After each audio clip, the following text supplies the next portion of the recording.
আসার পর থেকে তোমাদের সাথে আমার রেসিপি শেয়ার করা হয় না, তাই ভাবলাম অনেকদিন পর যেহেতু তোমাদের সাথে রেসিপি শেয়ার করবো, তাই কলিজা ঠান্ডা করার মতো একটা রেসিপি তোমাদের সাথে শেয়ার করি।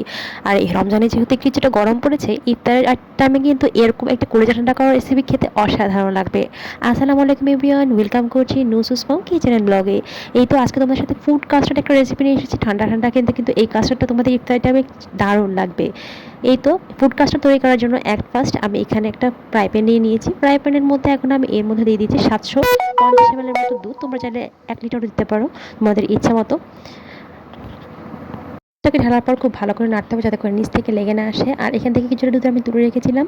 এই দুধের মধ্যে এখানে আমি কাস্টার্ড পাউডারটা অ্যাড করে দিচ্ছি।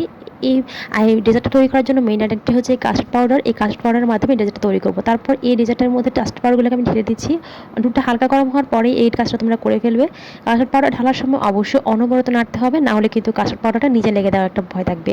এখন এই পর্যায়ে আমি স্বাদ মতো চিনি দিয়ে দিচ্ছি, তারপর আবার লবণ দিয়েছি। আর মিশ্রিত খাবারের লবণটা দিলে কিন্তু স্বাদটা দ্বিগুণ বেড়ে যায়। আপনারা দেখতেই পাচ্ছেন আমি এটা অনেকক্ষণ ধরে লো হিটে এটাকে অনবরত নিয়ে যাচ্ছি, কেননা যদি অনবরত না নেয় তাহলে কিন্তু নিচে লেগে যাবে আর স্বাদটা নষ্ট হয়ে যাবে।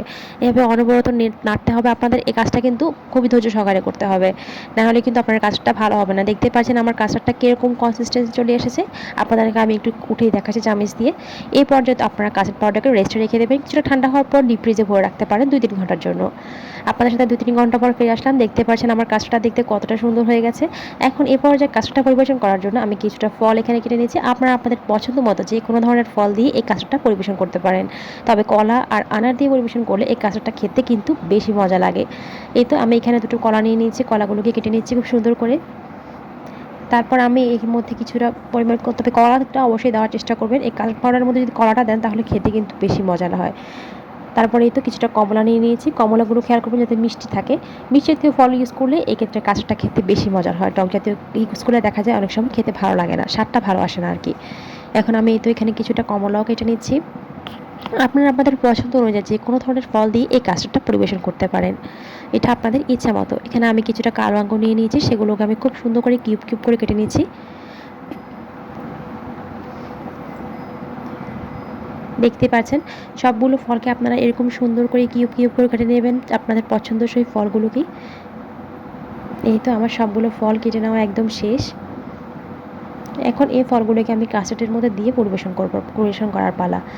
এই তো ফলগুলোকে নিয়ে চলে আসলাম। এখন আমি এই তো কাস্টার্ডের মধ্যে ফলগুলোকে দিয়ে আস্তে আস্তে করে পরিবেশন করে ফেলছি।